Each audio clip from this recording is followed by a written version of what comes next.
बिना औषध के और बिना औषधि के कैसे जीवन चलेगा, और बिना अन्न जल धान्य के तो जीवन संभव नहीं है। इसलिए जो है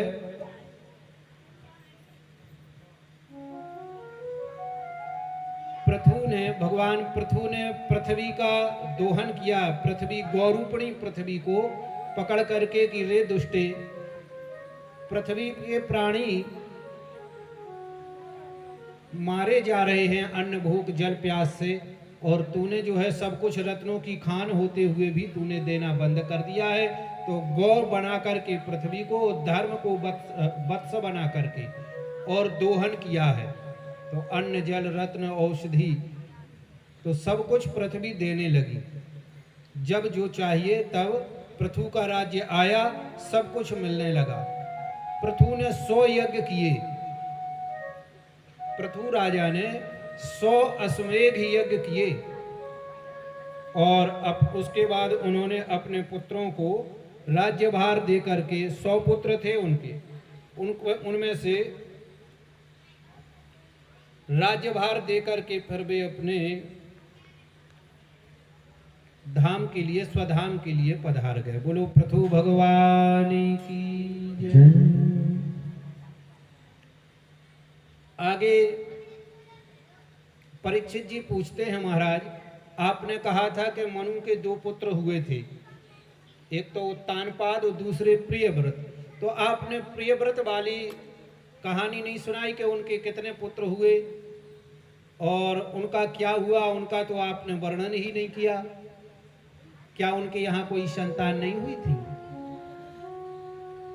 तो सुखदेव जी कहते हैं नहीं राजन, जो प्रियव्रत हैं उनके यहाँ अग्निद्र नाम के पुत्र हुए, और उनके हुए राजा नाभि, और नाभि के पुत्र हुए ऋषभदेव। नाभि ने जब घोर तप किया, नाभि राजा ने और रानी ने तप किया, तो भगवान प्रकट हुए, भगवान ने दर्शन दिया, बोले हमें आपके जैसा पुत्र चाहिए। भगवान बोले हमारे जैसा तो सृष्टि में कोई है ही नहीं, भगवान के जैसा भला कोई हो सकता है? तो बोले हम ही तुम्हारे पुत्र बन करके आएंगे। तो भगवान ने अपनी एक कलावतार से ऋषभ के रूप में अवतार लिया, जन्म लिया।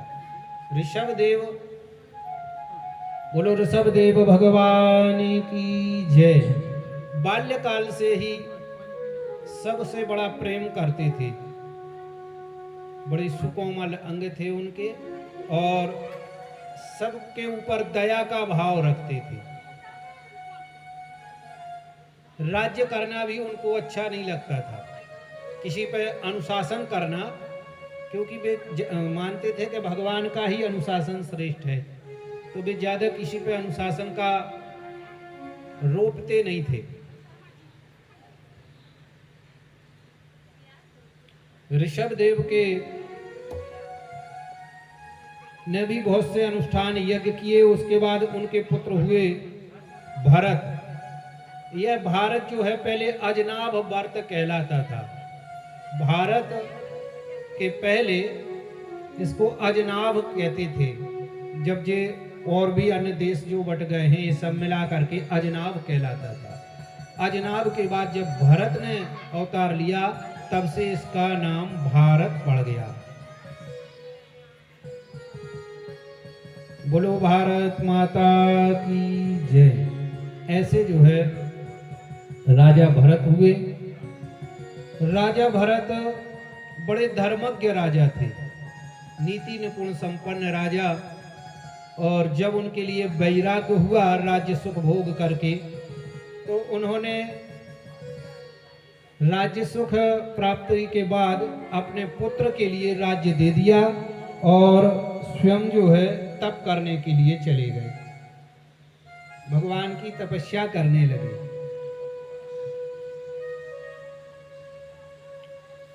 और राज ऋषि नाम से जो है वे विख्यात हुए, राजर्षि भरत मुनि। एक बार गंगा जी में सूर्य भगवान को अर्घ दे रहे थे।